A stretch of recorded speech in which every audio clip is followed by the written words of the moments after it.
लाल सागर में हूती विद्रोहियों का आतंक जारी है। बीते 24 घंटे में कई जहाजों पर हमले किए। लाल सागर में लाइबेरिया से आ रहे जहाज पर हमला किया गया। लाइबेरिया से इजराइल जा रहे जहाज पर यह हमला किया गया। तस्वीरें आप देखिए तो हूती विद्रोहियों का आतंक लगातार लाल सागर में नजर आ रहा है और यह नया मामला सामने आया। लाइबेरिया से इजराइल जा रहे जहाज पर यह अटैक किया गया। तो हूती विद्रोहियों के हमले का ये वीडियो आप देखिए किस तरीके से शिप को सीधे टारगेट किया गया। अभी तक हमने देखा कि शिप को टारगेट किया जा रहा था, कुछ जहाजों को हाईजैक किया जा रहा था, लेकिन ये जो तस्वीर है ये साफ नजर आ रहा है कि पूरी तरह से इस शिप को बर्बाद करने, सिंक करने, डुबो देने के लिए ये हमला किया गया है। आग और धुएं का गुबार उठता हुआ पूरा आप देख सकते हैं कि कैसे काफी ऊंचाई तक हमले के बाद ये बारूदी धुआं उठता नजर आ रहा है। और एक और बड़ी खबर, हूती ने जर्मन कंपनी के जहाज पर भी हमले किए हैं। लाल सागर में जर्मन जहाज पर मिसाइल अटैक हुआ है। अल जसरा जहाज में हमले के बाद आग लग गई। हूती ने बैलिस्टिक मिसाइल से हमले किए। यहां पर हमले में जहाज को नुकसान पहुंचा है, लेकिन कोई हताहत नहीं हुआ है। अल जसरा जहाज में हमले के बाद आग लग गई है। तस्वीरें आपको दिखा रहे हैं, पहली तस्वीरें TV9 भारतवर्ष आप तक पहुंचा रहा है। यह अटैक हूती ने किया है। हूती विद्रोहियों ने बैलिस्टिक मिसाइल से अटैक किया गया है जहाज पर। जहाज को नुकसान हुआ है, लेकिन बाकी और हताहत नहीं हुए हैं।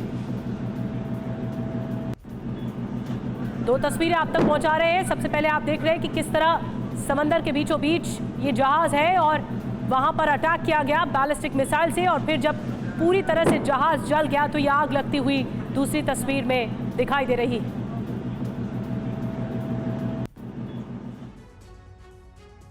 तो हूती विद्रोहियों ने लाल सागर में 2 जहाजों पर हमले की जिम्मेदारी लेते हुए क्या कहा है उस पर नजर डालते हैं। लाल सागर में हूती विश्व युद्ध का सीन, क्या ऐसा तनाव वो पैदा कर रहे हैं, जल्दी से नजर डालते हैं अहम बातों पर। 24 घंटे में लाल सागर में 2 मालवाहक जहाजों पर हमले किए गए। दोनों मालवाहक जहाज इजरायल की ओर जा रहे थे और यह पहले ही चेतावनी हूती विद्रोहियों की तरफ से है कि इजरायल की तरफ जाने वाले जहाजों को वो टारगेट करेंगे।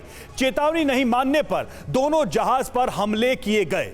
सिर्फ इजरायल की ओर जाने वाले जहाजों पर हमले होंगे, यह पहले से ही कहा गया है हूती विद्रोहियों की तरफ से। बाकी जहाज अपने पहचान चिन्ह लगाकर चलें, यह भी चेतावनी जारी की गई है।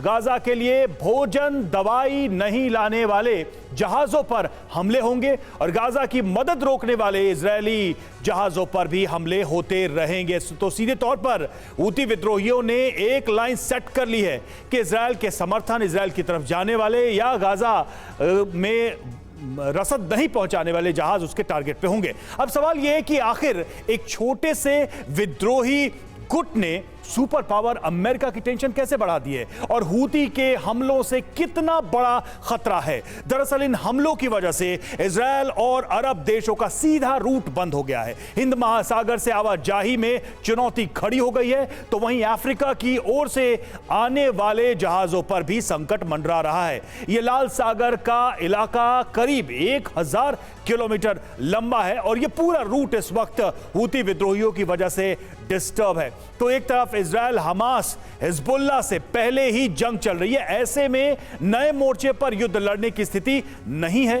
हूती पर हमला किया तो जंग और बढ़ेगा, यह भी तय माना जा रहा है। पूरा मिडिल ईस्ट अस्त व्यस्त हो जाएगा। लाल सागर अमेरिका के लिए भी अहम है, यह अमेरिका समझता है, और अरब में वर्चस्व के लिए लाल सागर अहम है। न सिर्फ ये एक ट्रेड रूट है बल्कि स्ट्रैटेजिक तौर पर भी देखा जाए तो इसकी अहमियत अमेरिका और दूसरे पश्चिमी देशों के लिए है, वो ये समझते हैं। हमारे साथ इस वक्त स्टूडियो में हमारे खास मेहमान जुड़ चुके हैं। मेजर जनरल ब्रजेश कुमार हमारे साथ रक्षा विशेषज्ञ के तौर पर जुड़े हुए हैं। Air vice marshal OP Tiwari हमारे साथ इस वक्त जुड़े हुए। ब्रजेश सर, सीधा सा सवाल है, क्या हूती विद्रोही लाल सागर में आग लगा चुके हैं?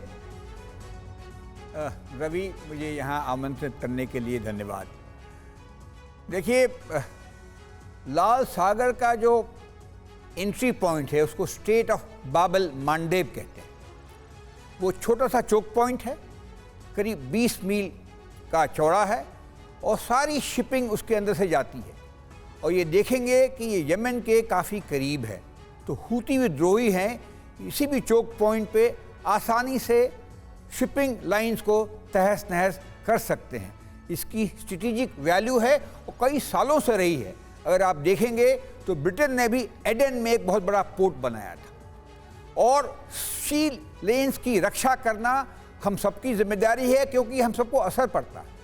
आज के डेट में देखेंगे विश्व का 10% ट्रेड लाल सागर के या रेड सी के द्वारा जाता है, जो कि स्ट्रेट ऑफ बाबल मैंडेब क्रॉस करता है। बिल्कुल, लेकिन ये ब्रिजेश सर, लाल सागर जो है वो युद्ध का नया मैदान बनता जा रहा है और ऐसा लग रहा है कि हमास हिजबुल्लाह से पहले हूती एक बहुत बड़ा चैलेंज है इजराइल के लिए, जिसकी वजह से तनाव है।